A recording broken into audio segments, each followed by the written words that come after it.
नमस्कार, मैं हूँ डॉक्टर राजीव पथरिया और आप देख रहे हैं लाइव हिंदुस्तान चर्चा।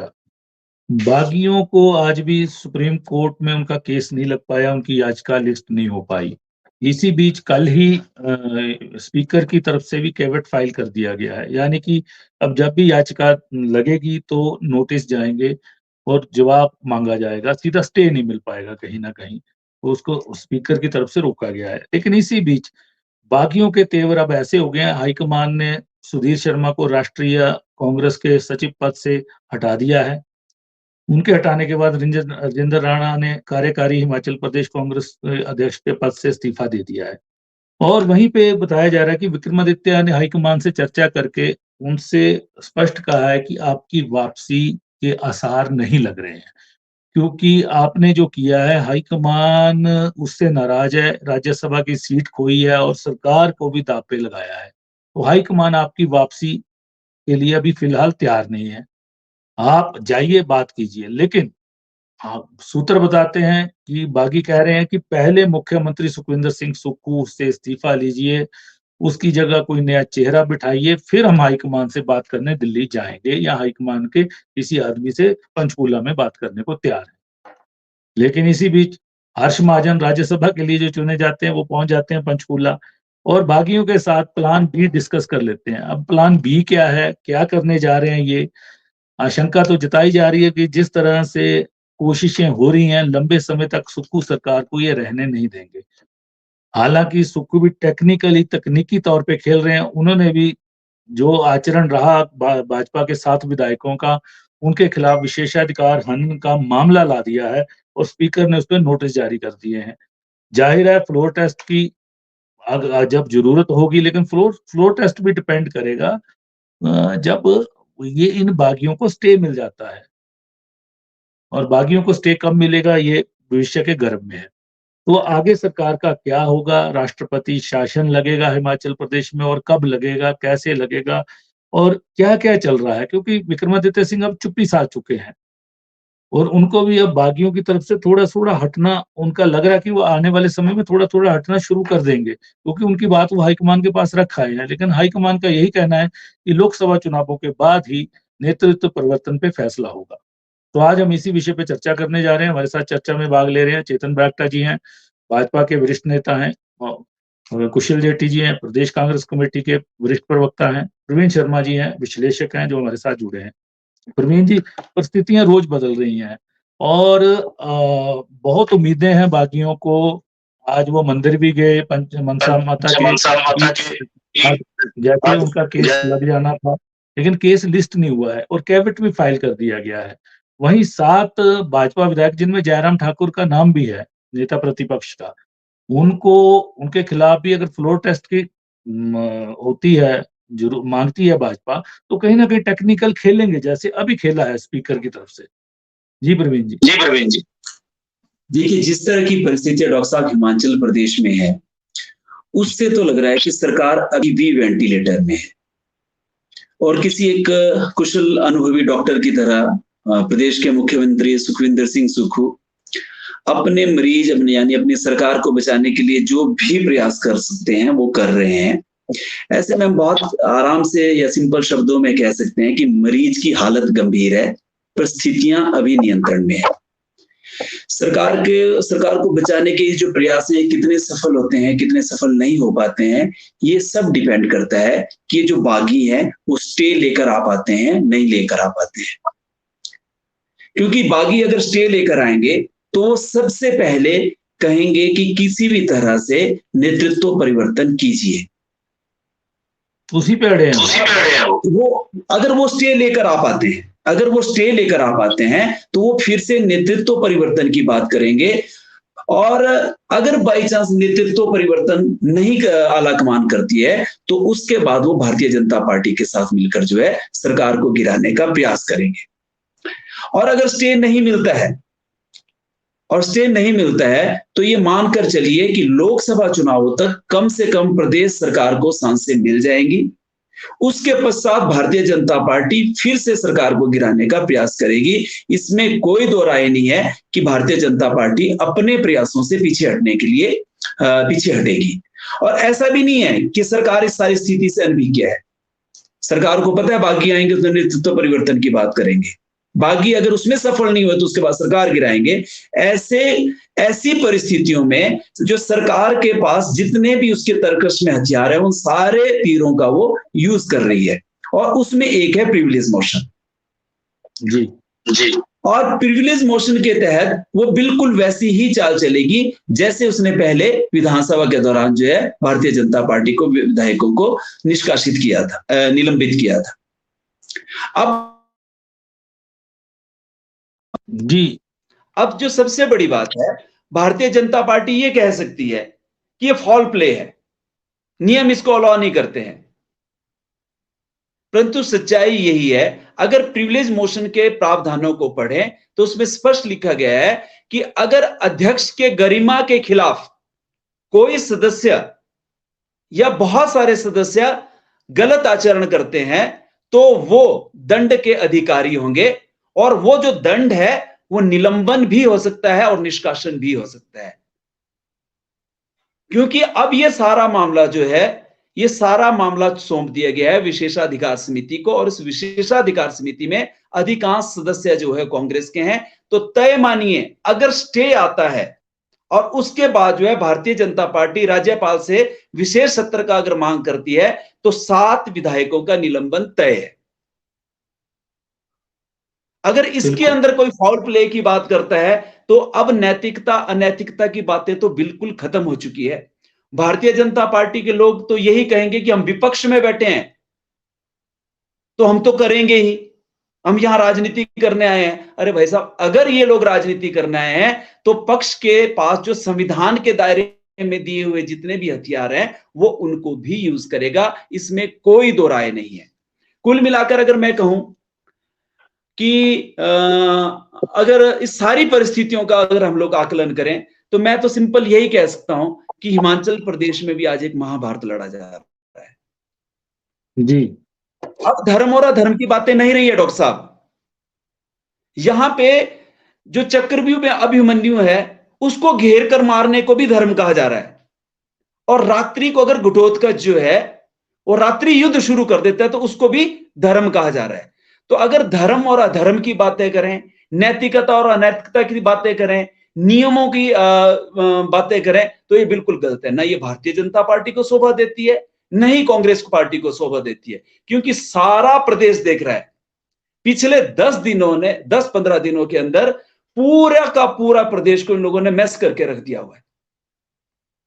सत्ता लोलुपता, महत्वाकांक्षा, सरकार गिराने की लालसा इस कदर हावी हो चुकी है कि सारी की सारी नैतिकता जो है दांव पर लगा दी गई है।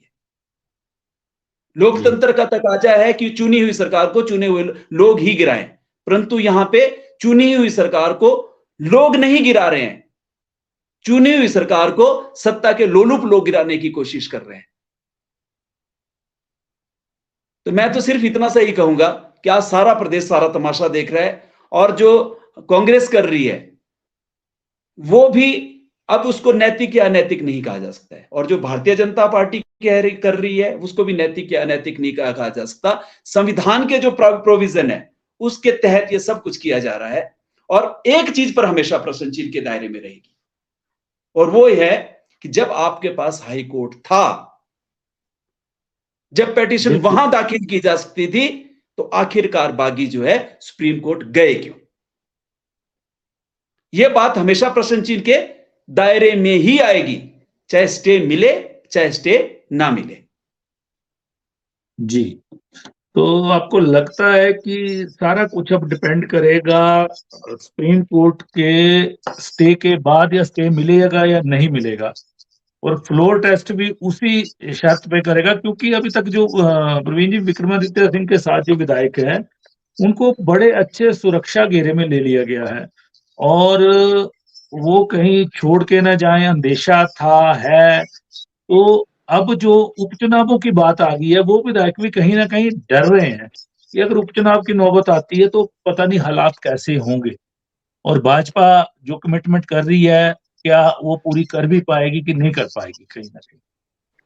देखिए, कांग्रेस ने इस परिस्थिति तक भी आकलन कर लिया है और वहां तक भी पहुंच गई है, 1500 रुपए जो है, सुक्खू जी गलत कह रहे हैं कि 800 करोड़ रुपए में वो सब लोगों को 1500 रुपए दे पाएंगे।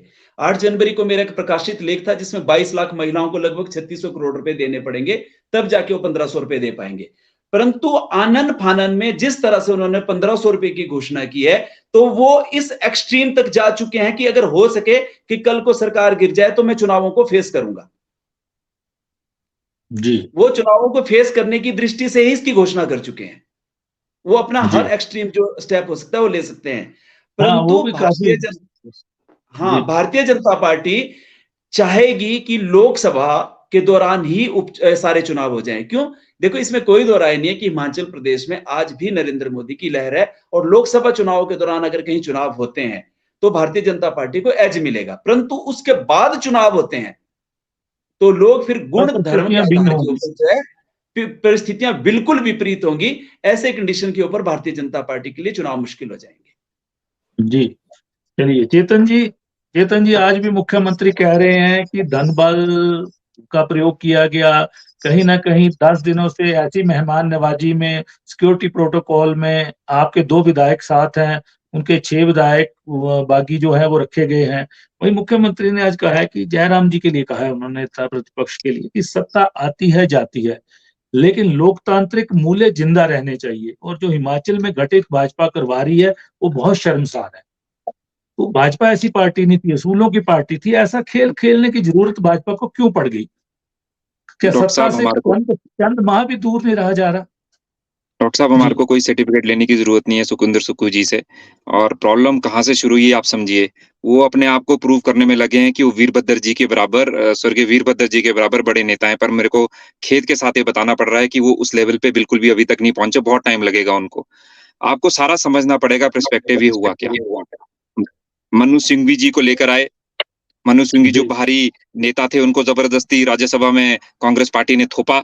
ये एक ऐसा व्यक्ति है, ऐसे इनके कांग्रेस के लीडर हैं जिन्होंने हिमाचल के अगेंस्ट जाकर केसेस लड़ रहे हैं हिमाचल सुप्रीम कोर्ट में। साथ ही साथ हिंदू धर्म को, सनातन को खत्म करने वाला जो व्यक्ति, ये उन्होंने स्टालिन के बेटे ने या उनके जो रिश्तेदार है उन्होंने एक स्टेटमेंट दी थी, उनको भी बचाव अगर कोई कर रहा है तो अभिषेक मनु सिंघवी है। और मेरे को तो यहाँ से मैं याद कर रहा हूँ श्री राम जी को और सारे देवी देवताओं को कि ऐसे व्यक्ति से हमारे को बचाया गया और ऐसा व्यक्ति यहाँ से हार गया।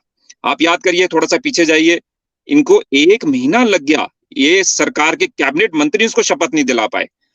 याद करिए कैसे जो इनकी प्रदेश अध्यक्ष हैं प्रतिभा सिंह जी, वो बार बार खड़गे जी और सोनिया गांधी और राहुल गांधी जी से मिलते रही। आपने भी इसको डॉक्टर साहब रिपोर्ट करा, बाकी पत्रकारों ने भी इसको रिपोर्ट करा।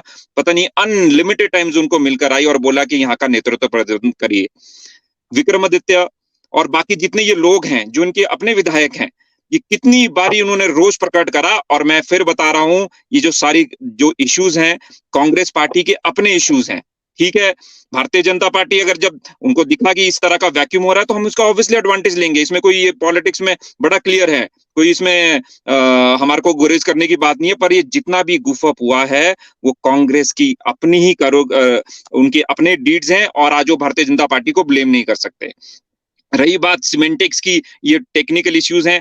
मैं थोड़ा सा पीछे प्रवीण जी आपको याद करा दूं, जब अटल जी की सरकार गई थी 1 वोट से, तब स्पीकर हमारा था। हमने इस तरह की कुछ चीजें नहीं करी, तब भी अनरूली बिहेवियर्स हुए थे, हमने किसी को निष्कासित नहीं किया। क्यों नहीं कट डिवीजन पे हमारे को वोट देने दिया गया? क्या प्रॉब्लम थी अगर आप वहां पे उस टाइम हमारे को वॉइस वोट के बदले अगर आप वहां पे हमारे को वोट देने देते तो सारी चीजें हो जाती। अभी इनके जितने एमएलएज है, मैं डॉक्टर साहब मैं इसको ऑन रिकॉर्ड बोल रहा हूँ, भगदड़ मच चुकी है इनके कैंप्स में। और इनके जो विधायक हैं वो लगातार भारतीय जनता पार्टी के जो नेतृत्व है उनसे पीछे से संपर्क कर रहे हैं कि बचाइए, हम फंस चुके हैं, सुखविंदर सुक्खू जी से नहीं संभाला जा रहा। और मुझे लगता है कहीं ना कहीं ये जो सारा ठीकरा है, ये माननीय मुख्यमंत्री जी सुखविंदर सुक्खू जी की जो एक लीडरशिप स्किल्स है उस पर कहीं ना कहीं बहुत बड़ा प्रश्न चिन्ह हम यहाँ से मैं आपके माध्यम से छोड़ना चाहता हूँ। ये चीजें मैनेज हो सकती थी, परंतु कहीं ना कहीं वो ईगो बैटल्स में कि मैंने भी वीरभद्र जी की तरह बड़ा नेता बनना है, अपनी टीम खड़ी करनी है। मैं आपको छोटा सा एग्जांपल देता हूँ, सारे मंत्री उन्होंने जिला शिमला से बना दिए। मेरी अपनी कॉन्स्टिट्यूएंसी उन्होंने 5-5 कैबिनेट कर दिए हैं और आज वो आनन फानन में कभी रामपुर वालों को कैबिनेट वो दे रहे हैं। कल मैं शिमला में था डॉक्टर साहब, कल रोडू के जो विधायक हैं उनके साथ इतनी गाड़ियां चल रही थी। आप सीआरपी की बात करते हैं या हाँ, हिमाचल पुलिस के देखिए क्या हालत करके रख दी है। प्रोटोकॉल में है, सिक्योरिटी 15 प्रोटोकॉल में गाड़ियां सारे। साथ चल रही है, क्या मजाक बना के रख नहीं, दिया इन लोगों 15 ने, तो नहीं, वो भी शिमला 15 शहर के तो अंदर। नहीं, एक गाड़ी देखी है मैंने भी, नंदलाल जी के साथ कल भी। मेरे घर के पास से एक मैंने देखा इंस्पेक्टर, डॉक्टर साहब, 4 कांस्टेबल और हवलदार, वो चल रहे तो हैं ये तो सबके खुद साथ। अपने लोगों से डरे हुए हैं डॉक्टर साहब, ये खुद लोगों से डरे हुए हैं कि भगदड़ मच की। मैं तो बोल रहा हूँ इनके इनके सारे विधायकों में भगदड़ मच चुकी है लेकिन इस टाइम। मुझे मुझे मुझे एक जवाब दीजिए, ठीक है भगदड़ मची है, अगर ये सारे कांग्रेस के लोग आपके पास चले गए तो आप क्या करोगे? आप भी तो प्रत्याशी रहे हैं गुब्बल कोटखाई से, आपके में रोहित भी आ गया कल को, रोहित तो आपका टिकट कहाँ जाएगा? आप जैसे लोगों का क्या मैं होगा? मैं इसमें भी जो मैं 6 शिक्षा हैं, 6 जिनको मैं उपचुनाव की शिक्षा बात की जा मंत्री रही जी, है, हर्ष महाजन अगर जी शिक्षा, जिनको कमिटमेंट कर रहे हैं टिकट की, वहां भी बहुत बड़े कद के लीडर हैं, क्या करेगी बीजेपी? तो खत्म हो डॉक्टर जाएगी। साहब ये डॉक्टर कैसा साहब प्रयोग डॉक्टर कर साहब रही है भाजपा? अगर जी शिक्षा मंत्री जी भारतीय जनता पार्टी में आते हैं तो मैं उनको वेलकम करता हूं। आइए रोहित जी, जुड़िए, राष्ट्र सेवा में जुड़िए। मेरे को टिकट मिले ना मिले, मैं भारतीय जनता पार्टी के लिए राष्ट्र निर्माण का काम करते रहूंगा। चुनाव लड़ना कोई बहुत बड़ी बात नहीं है, वो पार्टी हमारा जो एस्पिरेशन जो खुद देखेगी। पर अगर रोहित जी या कोई भी व्यक्ति भारतीय जनता पार्टी में आना चाहता है तो हम उनका स्वागत करेंगे। जी, जेठी जी, सवाल ये है कि मुख्यमंत्री कहीं न कहीं अपने अकड़पन में रहे। ये जो अभी कहा है इन्होंने, चेतन जी ने, अगर वो ईगो में नहीं रहते, तो ये हालात ना आते। और वहीं पे नाराज़गियाँ हैं, विधायकों को दूर करने की कोशिश हाईकमान ने की है। हॉली लॉज पे सब कुछ डिपेंड करता है। हॉली लॉज पे विक्रमादित्य अभी रुके हुए हैं, क्योंकि 6 विधायकों ने तो बहुत जल्दबाजी कर दी। भाजपा खट गई, हर्ष महाजन हॉली लॉज के ही कारिंदे रहे हैं, किचन कैबिनेट के सदस्य रहे हैं। तो कहीं न कहीं आपको लगता है कि जो जिस तरह से स्थिति संभालने की कोशिश की जा रही है, जो अब पंचकूला में हर्ष महाजन जी ने फिर से उनके साथ मिलके जो प्लान बी बनाया है, और विक्रमादित्य भी वहाँ पंचकूला में थे, तो क्या कोई ऐसा प्लान तो नहीं बनाया जा रहा कि जिसमें अब हॉली लॉज खुलकर सामने आ जाए? जी, जेठी जी। डॉक्टर साहब, जो पिछले दिनों हिमाचल प्रदेश में सारी गतिविधियां हुई, पूरे देश ने देखा। और हिमाचल प्रदेश को मतलब राष्ट्रीय चैनल ने सुबह से शाम तक इतनी जगह दी, क्योंकि कारण ऐसा था कि एक छोटा सा प्रदेश हिमाचल प्रदेश सुंदर प्रदेश है, और भारतीय जनता पार्टी के नेताओं ने जो यहाँ पर किया, मैं समझता हूँ कि हिमाचल के लोग तो पॉलिटिकल अवेयरनेस बहुत ज़्यादा है हिमाचल के लोगों में, हिमाचल हरियाणा के लोगों में बहुत ज़्यादा पॉलिटिकल अवेयरनेस है और वो इस चीज़ को समझते हैं। और आज चेतन बरागटा जी यहाँ बैठे हैं, इनके पिताजी ने वो चीज़ें भुगती भी हैं। इनके पिताजी बहुत शरीफ व्यक्ति थे और बड़े ईमानदार व्यक्ति थे, उन्होंने सारी उम्र राजनीतिक में अपना जीवन लगाया। लेकिन जो आज की परिस्थितियां हैं, वो भारतीय जनता पार्टी के जो भ्रष्टाचारी, भूमाफिया, दलाली करने वाले नेता हैं और कुछ कांग्रेस के नेता जो एक्सपोज हो चुके हैं, मैं समझता हूँ कि ये दोनों को ये ईमानदार मुख्यमंत्री बर्दाश्त नहीं हो पा रहा, क्योंकि जी, पिछले 1.25 साल से जब से सुखराम जी की इनकी सुखविंदर सिंह सुक्खू जी की सरकार हिमाचल प्रदेश में काम कर रही है, भारतीय जनता पार्टी एक भी भ्रष्टाचार का आरोप माननीय मुख्यमंत्री और उनकी सरकार के ऊपर नहीं लगा पाए हैं। पिछले 5 साल का जयराम ठाकुर जी का अगर आप इतिहास देखें, आज मैं समझता हूँ कि भारतीय जनता पार्टी के कार्यकर्ता अगर उस चीज को याद करें तो वो आंखों में आंसू बहाएंगे। और इनके जो जी, पूर्व में जो दिग्गज रहे हैं, डॉक्टर श्यामा प्रसाद मुखर्जी, पंडित दीनदयाल उपाध्याय, अटल बिहारी वाजपेयी जी, आज वो ऊपर बैठकर, स्वर्ग में बैठकर आंसू रो रहे होंगे कि भारतीय जनता पार्टी की ऐसी हमने कल्पना नहीं की होगी। माननीय शांता कुमार जी की 1982 में 3 वोटों से सरकार नहीं बन पा रही थी। माननीय शांता कुमार जी ने कहा कि मैं खरीद फरोख्त नहीं करूंगा। वो सभी विधायकों को लेकर, मुझे याद है कि वो पिक्चर देखने चले गए थे कि सरकार कांग्रेस बनाए, लेकिन मैं उनके पास उस टाइम ऑप्शन भी थी, इंडिपेंडेंट भी जीत के आए थे, लेकिन उन्होंने कहा जी, कि मेरी आत्मा नहीं मानती कि मैं इनको किसी विधायक को खरीद कर अपनी सरकार बनाऊं। आज वो भारतीय जनता पार्टी कहीं दिख ही नहीं रही, ना भारतीय जनता पार्टी के वो असूल दिख रहे हैं, ना भारतीय जनता पार्टी की वो सिद्धांत नजर आ रहे हैं। वो पार्टी खत्म हो चुकी है आज की डेट में। आज जो इन्होंने बरागटा जी ने बात कही और प्रवीण जी ने बात कही, सत्ता लोलुपता इतनी ज्यादा इनके अंदर बढ़ चुकी है, इतनी सत्ता लोलुपता बढ़ चुकी है। माने जयराम जी सुबह 7 बजे गवर्नर के पास चले गए, जैसे आज शाम को ओथ के लिए उनको बुला लेंगे। ये बर्दाश्त नहीं कर पा रहे, हम ओपोजिशन में बैठे हैं। कारण क्या है? अगर आप इतना ही सत्ता का मजा लेना चाहते हो तो पिछले 5 वर्ष डबल इंजन की सरकार थी। माननीय मोदी जी हिमाचल प्रदेश को अपनी कर्म भूमि बोलते हैं। श्रीमान जेपी नड्डा जी यहाँ से अध्यक्ष हैं, अनुराग ठाकुर जी कैबिनेट मंत्री हैं। आप कहते हैं मैंने इतने विकास कराए, इतने विकास कराए, क्यों नहीं रिपीट कर पाए अपनी सरकार को? अगर आपको जनता ने विपक्ष में बैठने का मौका दिया तो उसको 5 साल टॉलरेट करो। अभी 1.25 साल में ऐसी क्या आफत आ गई कि आपने जो फिर ये कहते हैं कि हमने तो कुछ किया नहीं, कांग्रेस के विधायक है, मुझे भी किसी पत्रकारों में आपके चैनल में और में डिबेट में बीजेपी वाले बोलते हैं कि हमने तो कुछ नहीं किया, आपके लोग हैं। अरे आप इस बात को देखो कि अगर किसी माँ बाप की किसी लड़की को कोई लोंडा भगा के ले जाए तो आप बाप के गले के ऊपर हाथ डालेंगे? कौन व्यक्ति चाहेगा कि मेरी औलाद खराब निकले? कौन सरकार चाहेगी, कौन मुख्यमंत्री चाहेगा मेरे विधायक भाग के चले जाएं? लेकिन ये ऐसे ऐसे सब्ज बाग दिखाएंगे, ईडी का डर दिखाएंगे, पैसे का लालच दिखाएंगे। आफ्टर ऑल हर एक इंसान की कोई ना कोई कमियां होती हैं, ये कमी के ऊपर हाथ डालते हैं। जो इन्होंने किया है, आप बताओ, अगर भारतीय जनता पार्टी ने कुछ नहीं किया डॉक्टर साहब, तो ये हेलीकॉप्टर किसने प्रोवाइड कराया? पंचकूले का, पिरुल्टी का रेस्ट हाउस कौन प्रोवाइड करा रहा है? सीआरपीएफ, हरियाणा पुलिस कौन प्रोवाइड करा रहा है? इस चीज को इनको ललित मानना होटल चाहिए। इनको हेलीकॉप्टर ये प्रोवाइड कर रहे हैं, उनको आज 5 तारा होटल में उनकी सेवा कौन कर रहा है? ये 2 भाजपा के विधायक भी साथ है, एक एक्स मिनिस्टर है, तो वो भाजपा के साथ जा विधायक रहे हैं। से इनके प्रदेश अध्यक्ष उनके साथ जाके मिल रहे हैं, वीडियो वायरल हो रही है, सब कुछ हो रहा है। और जहां तक ये कह रहे हैं कि हम सुप्रीम कोर्ट में ये जा रहे हैं, मुझे लगता है कि पिछले परसों जो सुप्रीम कोर्ट का ऐतिहासिक फैसला है, जो 1998 के फैसलों को 7 जजों की पीठ ने बदला है, मैं समझता हूँ कि वो चौबे बनने गए थे, दुबे बन के आ जाए, कि ऐसा ना हो कि वहां से ही उल्टा इनको फटकार लगे। बाकी तो कोर्ट का निर्णय होगा, वो मान्य होगा।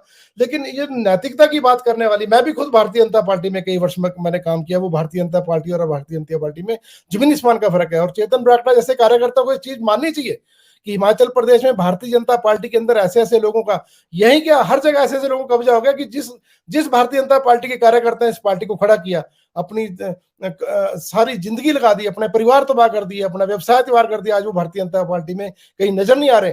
केवल मात्र सत्ता के लोलुपता और सत्ता के मजे करने वाले लोग। आप पिछले जयराम ठाकुर की सरकार के अगर मैं अगर गिनाना चाहूं तो चेतन बरागटा जी हैरान हो गए, किन किन लोगों ने सत्ता की मलाई खाई है, जो कार्यकर्ता वो कहां चला गया? आज कांग्रेस का ईमानदार मुख्यमंत्री काम कर रहे हैं हिमाचल प्रदेश में। डॉक्टर साहब आप बताइए, आपको आपका आरोप लगाया, किसी नीतियों के ऊपर आरोप लगाया कि सुक्खू सरकार ये नहीं कर रही है। आप नहीं, पर लेकिन आरोप यही है कि वो अपने लोगों से संवाद उनका नहीं था, वो कहीं ना कहीं मान नहीं रहे थे कई चीजों पे, इसीलिए चिंगारी काफी समय से भड़क रही थी और ऐसा शोला बना वो कि वो अब सरकार को जलाने पे आ गया वो। डॉक्टर साहब हालात ये है। हर एक इंसान से गलती होती है, मैं नहीं समझता। अबे 6 लोगों ने जो निर्णय लिया, मैं समझता हूँ वो भी पछता रहे होंगे कि हमने क्यों ऐसा जल्दबाजी में निर्णय लिया। जयराम जी पछता रहे होंगे, बीजेपी का हाईकमान भी पछता रहा होगा। आप देखिए चंडीगढ़ में जो उन्होंने किया था, पूरे हिंदुस्तान के अंदर कलंक लगा भारतीय जनता पार्टी के ऊपर। क्या मुंह की खानी पड़ी इनको सुप्रीम कोर्ट के ऊपर? ये बाजी नहीं आती अपनी हरकतों से, इनको सबक नहीं लगता।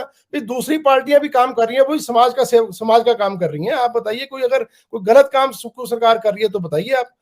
आप देखो, जब से सुक्खू सरकार बनी है डॉक्टर साहब, जब सरकार बनी थी, दोनों सीमेंट कारखानों में ऊपर हड़ताल हुई थी। 1-1.5 महीना कैसा एटमॉस्फेयर रहा हिमाचल प्रदेश के अंदर, फाइनेंशियल दिक्कत हिमाचल प्रदेश में, तब भी बड़ी मुश्किल से इन्होंने। लेकिन ज्योति जी, आपको लगता है कि जो जैसे मुख्यमंत्री और बाकी लोग बोल रहे हैं कि धन बल का प्रयोग हुआ होगा राज्यसभा की क्रॉस वोटिंग और उसके बाद बजट पास करने में भागना लेना इन सदस्यों का कहीं ना कहीं, उसमें बताइए, कहीं ना कहीं भाजपा ने कुछ किया होगा इस तरह का, या किसी और ने किया होगा? 2 कारण है, कोई और क्यों करेगा? 2 कारण मैं आपको बताता हूँ। कुछ तो महत्वाकांक्षाएं बहुत ज्यादा एमएलए की। पहले तो इंसान को भले टिकट नहीं मिलता, टिकट मिलेगा तो एमएलए नहीं बनेगा, एमएलए बन जाएगा तो उसको मंत्री पद चाहिए, मंत्री बनेगा उसको मुख्यमंत्री चाहिए। इन 6 में से 2-3 लोगों की तो बहुत महत्वाकांक्षाएं थी कि हमारे को पहली बार ओथ क्यों नहीं दिलाएगी। देखो, ये तो मुख्यमंत्री का प्रेरोगेटिव होता है, या हाईकमांड ने इसको तय करना है कि कौन मुख्यमंत्री बनेगा और कौन मंत्री बनेगी। अब वो इतनी महत्वाकांक्षाएं बढ़ गई, वो भारतीय जनता पार्टी के साथ मिलकर उन्होंने षड्यंत्र रच दिया। अब क्या वो भारतीय जनता पार्टी के साथ जब षड्यंत्र रखा तो आप वो मंत्री बन जाएंगे? अब वो कहीं के नहीं रहे। मैं समझता हूँ कि उनके लिए अच्छा यही होता, राजनीति ये कहती है कि अच्छा ही होता है कि अपनी पार्टी में बैठ के अंदर लड़ते। आपको मौका मिल गया था कि राज्यसभा का एक चुनाव होने वाला है, उसमें अपने रिजाइनमेंट का, पॉलिटिक्स में क्या होता है, जब मौका मिला उसको आप अचीव करो। इनको मौका मिला कि हाईकमांड के बाद बोलते जी हम तो वोट नहीं डालेंगे, हम खिलाफ वोट करेंगे, हमारे साथ ये जाती हो रही, क्यों नहीं इन्होंने पर बात रखी? बिल्कुल, वो रास्ता था।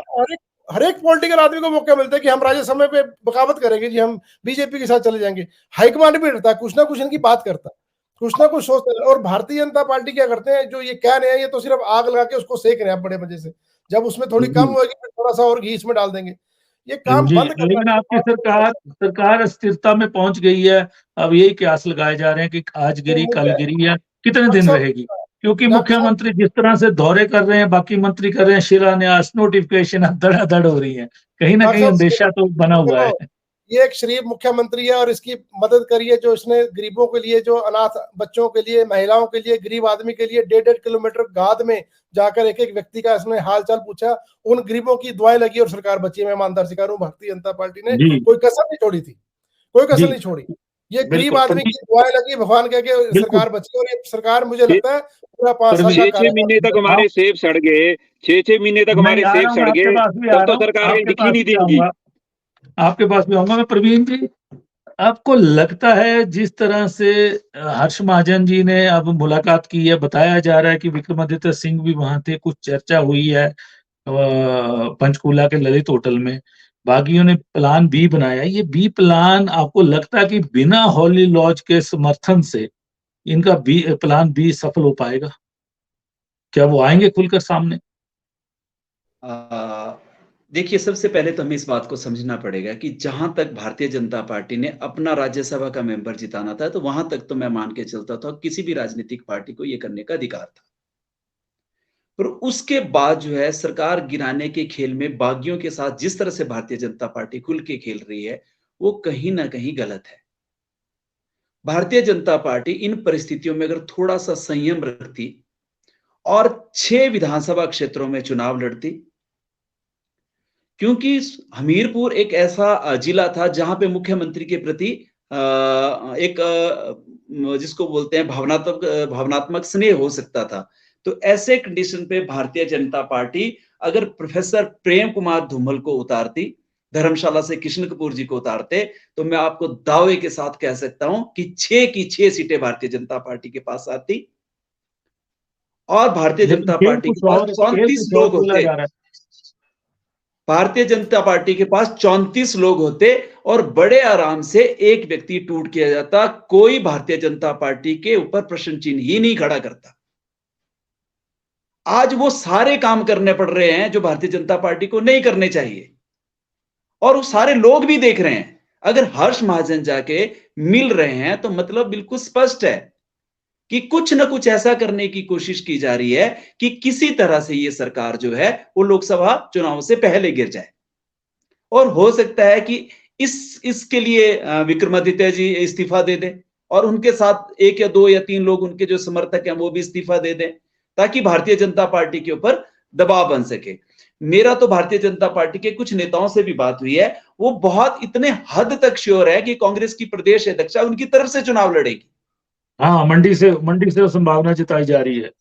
तो तभी मैं कह रहा हूं इन सारी चीजों से क्या होगा, क्षणिक फायदा तो भारतीय जनता पार्टी को हो सकता है, परंतु लॉन्ग टर्म के अंदर जो है बहुत बड़ा नुकसान जो है। सुधीर शर्मा को कांगड़ा से ऐसे आ रहे हैं, चर्चाएं आ रही हैं कहीं ना कहीं, तो फिर भाजपा वाले क्या करेंगे? वो कहाँ जाएंगे? वही कहेंगे भारतीय जनता, और जबकि भारतीय जनता पार्टी आराम से आ सकती है। वही बोल रहा हूं कि अगर सुक्खू जी को काटना है तो आप धूमल जी को डिक्लेयर करिए। एक तो धूमल जी के जो अपमान हुआ था पिछले 5 वर्षों में, उनको सम्मान भी मिल जाएगा और भारतीय जनता पार्टी की वो सरकार बना के भी दे देंगे। पर कोई भारतीय जनता पार्टी का नेता ऐसा नहीं करेगा। भाजपा है, यहाँ नैतिक मूल्यों का कोई कदर नहीं है, कुछ नहीं है। ये नई भाजपा है, नए दौर की भाजपा है। इसमें धूमल जी जैसे उच्च आदर्श वाले नेताओं का अब कोई काम नहीं रह गया है और ना ये उनको आगे करेंगे। हालात ये है। बाकी चेतन भाई साहब ने सबको राह दिखाई दी है कि लड़के ही सब कुछ मिलता है, खुद वेलकम करते हैं, लड़के ही मिलता है और हमें तो अधिकार अब लड़के ही लेने पड़ेंगे। तो अब तो पहले 28 है, अब हम 34 हो जाएंगे। अब 34 मिलके अपने अधिकार के लिए लड़ेंगे। पहले अकेले अकेले लड़े थे, तो रास्ते तो मिल गए हुए हैं। अगर भारतीय जनता पार्टी का ये नेतृत्व गलती करता है तो अपने पांव पे कुल्हाड़ी मारेगा, वो बागियों की संख्या ही बढ़ाएगा। इस चीज को आप निश्चित मान के चलिए। अंदर भारतीय जनता पार्टी के अंदर भी प्रवीण जी, लगता है कि आने वाले दौर में भाजपा से भी एक और भाजपा निकलेगी, जो अगर कांग्रेस के इतने लोग आ गए ना, क्योंकि भाजपा से एक और भाजपा निकलेगी। और पहले भी एक बार निकली थी, सत्ता खोई थी धूमल साहब ने। हम तो पहले से ये कह रहे हैं, हम बागी अवश्य हैं पर दागी नहीं है। चलिए, हम बागी अवश्य हैं पर दागी नहीं है। ये तो सारे के सारे दागी हो जाएंगे कुछ दिनों के बाद। असली भाजपा तो हम वाली होगी। चेतन जी, अब प्लान बी पे काम हो रहा है, सारे विधायकों को शिमला रखा गया है, लेकिन स्पीकर का जो नोटिस है वो कहीं ना कहीं अगर आप फ्लोर टेस्ट की मांग आपकी पार्टी करती है, अगर 7 विधायक निलंबित कर दिए गए तो 18 के दम पे और 3 निर्दलीयों के दम पे, और अगर ये 6 लोग इनका स्टे भी मिल जाता है और इन पे विप तो लागू रहेगा कहीं ना कहीं फिर भी, तो आप कैसे कर पाएंगे? देखिए कैसे ये सरकार सारी बना पाएंगे? मीडिया की स्पेकुलेशंस है कि हम अभी फ्लो टेस्ट पे जा रहे हैं वगैरह वगैरह। अब देखिए सुप्रीम कोर्ट से क्या ऑर्डर आता है, उनका क्या स्टे मिलता है, उसके बाद बाकी चीजें सामने आएंगी। और मैं आपको बता दूं, हमारा कोई ध्येय नहीं है कि हम इस सरकार को गिराएं। ये अपनी कॉन्ट्रडिक्शन की वजह से ही, जैसे मैंने आपको अपनी ओपनिंग स्टेटमेंट्स में बताया था डॉक्टर साहब, ये अपने में ही उलझे हुए हैं। आज भी देखिए लगातार इनकी जो इनके नेता हैं, जो बागी नेता हैं, वो भी प्रेस में बोले जा रहे हैं, क्या क्या अलग तरीके से वो फेसबुक पे लिख रहे हैं। इनके जो बाकी जो दूसरे जो सेकंड लाइन वाले लीडरशिप है, वो भी देखिए ना कैसे सोशल मीडिया में वो खुलकर अपनी सरकार के खिलाफ कर रहे हैं। किस किस को निकालेंगे ये लोग? हर व्यक्ति को निकालेंगे। राजनीति का एक उसूल बड़ा सिंपल है। राजनीति क्या लाइफ का भी, somebody's is loss is else's gain, ये तो होगा ही। अगर कांग्रेस आज कहीं ना कहीं अपनी कॉन्ट्रडिक्शन की वजह से वो लगातार पिछड़ रही है, तो उसका निश्चित तौर से इसको भारतीय जनता पार्टी का इस पे लाभ होगा। पर ये नेचुरल जिसको बोलता हूँ ट्रांजिशन है, भारतीय जनता पार्टी का कोई लेना देना नहीं है। आगे देखते हैं अब होता क्या है। बहुत चीजें भीड़ के घर वही में बात हुई कि छुपी है। महफिल सजाई है, महफिल तो सजाई है, लेकिन हम मेरी महफिल नहीं है, लेकिन सामान तो भाजपा का है उसमें लगा हुआ सारा का सारा, झूमर से डॉक्टर साहब लेके अभी तबले तक, दरिया तक, सारा डॉक्टर सारे साहब मैं आपको इंतजाम तो आपके हैं। डॉक्टर साहब मैं तो देखिए ओपनिंग स्टेटमेंट में भी आपको इस बात को बोला, नहीं भगदड़ ठीक है, मची हुई है आपने इनके कहा अंदर। ये राज्यसभा में ठीक है उन्होंने क्रॉसिंग की कि मनु सिंह भी बाहर के हैं, लेकिन वोटिंग जिस दिन बजट के लिए वोटिंग थी, उनको क्यों पंचकूला ले गए उन 6 लोगों को? आप अपने प्रोटेक्शन में अपने 2 विधायकों तो के साथ सीआरपीएफ बुला के उनको वोटिंग में भाग लेने देते अपनी पार्टी की तरफ से, तब फिर डॉक्टर कहीं ना साहब कहीं आप पे अंदेशा नहीं जाता। और अब भी आपके डॉक्टर विधायक साहब साथ हैं, पूरा उन्होंने मैं खर्चा आ रहा हूँ वहन हो रहा है, वापस। हेलीकॉप्टर से जा रहे हैं, आ डॉक- रहे डॉ- हैं, डॉ- कासिम डॉक्टर साहब आजम जी मिल रहे हैं, जयराम जी मिल रहे हैं, राजीव बिंदल जी मिल रहे हैं, और संजय टंडन जी रोज बैठे रह रहे हैं। कैसे मान लें कि डॉक्टर भाजपा साहब नहीं कर रही होगी? डॉक्टर साहब आप जरा थोड़ा सा इनके कल्चर में जाइए कांग्रेस वालों के लिए। वैसे तो कुशल भाई बड़े ब्रदर हैं मेरे, ये तो हमारे साथ ही रहते हैं। अब पता नहीं, मैं तो इनको भी यहाँ से मैं आग्रह कर रहा हूँ कि वापस आइए, अपनी जो आपकी आपकी जो वास्तविक पार्टी उसमें वापस आइए। पर आप इनकी जरा हिस्ट्री तो देखिए ना। 98 में क्या हुआ था, धवाला जी को जब नंगी तलवारें करी गई थी, क्या किया गया था उस टाइम। और अभी भी जो ये नहीं, विधानसभा में हुआ है तो गुंडागर्दी हुई टोटल। अब कहीं ना कहीं हम लेकिन प्रोटेक्शन तो लेकिन लेंगे ना सर। लेकिन लेकिन तब स्थिति क्या थी? तब भी कांग्रेस की सीटें ज्यादा थी, आपकी कम थी। देखिए, बिल्कुल और राज्यपाल उसी को बुलाता है सबसे पहले सरकार बनाने की जिसके पास नंबर हो। तो ठीक है, बनी उसके उनकी बाद गवर्नमेंट, उनकी धवाला जी 6-7 दिन का के लिए मन गवर्नमेंट पलटा, बनी। जो भी हुआ, अगर उस समय धूमल जी की दूरदर्शिता अगर काम नहीं करती तो आज तक भी भाजपा यहाँ पे शायद बहुत कम आती। धूमल जी मैं को वापस 98 इसी की सरकार यहाँ सीआरपीएफ पे वाले पे आ रहा हूँ पाँव डॉक्टर मजबूत साहब। कर गई हुई है, मैं बताऊं आपको। सीआरपीएफ वाली बात पे मैं वापस आ रहा हूँ, जो आपका मूल प्रश्न था। जी, लॉ एंड ऑर्डर इश्यूज थे। मुझे पता है शिमला में इनकी कितनी गुंडागर्दी है, मैं भी उसी क्षेत्र से आता हूँ। इन्होंने किस तरह से जब वो लोग आए और कैसे गाड़ियों को रोका गया, ये तो एक उन्होंने पूरी तरह से, क्योंकि वह नेशनल मीडिया थी इसलिए मेरे को लगता है कहीं ना कहीं बचाव हुआ है। जिस तरह से ये लोग पूरी तरह से तलवारों के साथ और पूरी लैस होकर ये लोग आए थे, तो ये तो किसी और तैयारी में थे। तो ठीक है अगर नहीं तो उनको प्रोटेक्शन हम आपको लगता है क्योंकि अब भी डरे हुए हैं ये सारे आप बागी विधायक, क्योंकि एक कांग्रेस द्वारा एक माहौल, सुक्खू की टीम भी बहुत जबरदस्त टीम है, एनएसयूआई से लेके कहीं ना कहीं, और उन्होंने ऐसा माहौल बना दिया इनके हलकों के अंदर भी, तो वहां भी इनके लिए चलना, खुले में चलना बड़ा मुश्किल होगा मुझे लग रहा है।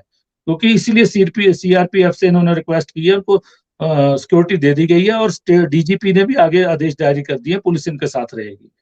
देखिए डॉक्टर साहब, ये डरा रहे हैं ना। अभी जैसे जैसे केएल ठाकुर जी पे रेड्स कर रहे हैं, बाकी लोगों के घर के रास्ते रोक रहे हैं, तो डराने का काम तो ये लोग कर रहे हैं। अब आप एक भी इंस्टेंस बता दीजिए जो भारतीय जनता पार्टी ने उनको डराने की कोशिश करी।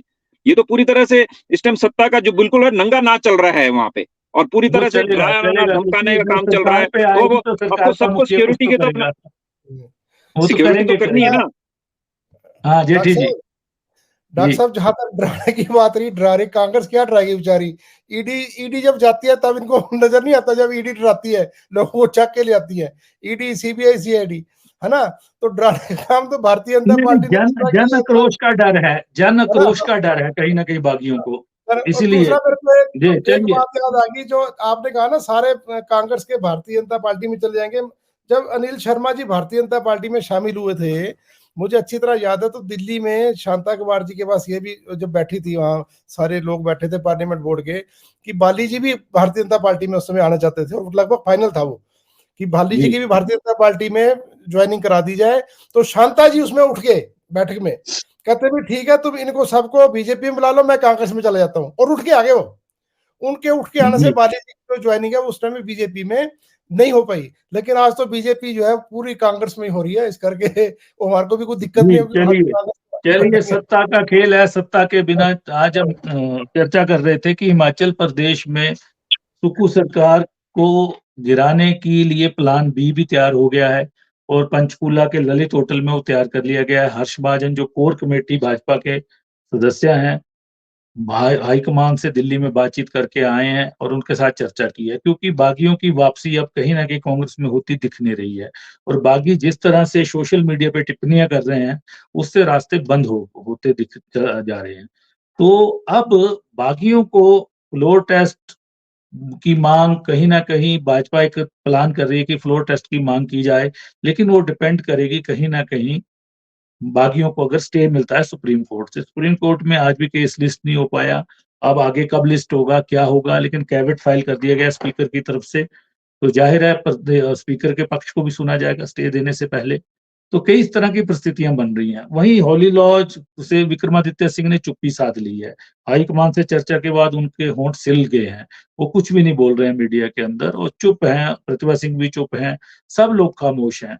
लेकिन मुख्यमंत्री सुखविंदर सिंह सुक्खू फिर से बार बार कह रहे हैं कि बाकी कैदियों की तरह बैठे हैं, कैद से आजाद हों, लेकिन वो आजाद नहीं हो पाएंगे, क्योंकि हिमाचल के अंदर उनके विधानसभा क्षेत्रों के अंदर ऐसा माहौल तैयार हो गया है कि कहीं ना कहीं उनके लिए सुरक्षा की दृष्टि से वो ठीक नहीं है। आगे क्या होगा, अब सुप्रीम कोर्ट के ऊपर काफी चीजें निर्भर करती हैं। आज हमने इसी विषय पे चर्चा की, आप सबने चर्चा में भाग लिया, मैं आप सबका धन्यवाद करता हूँ।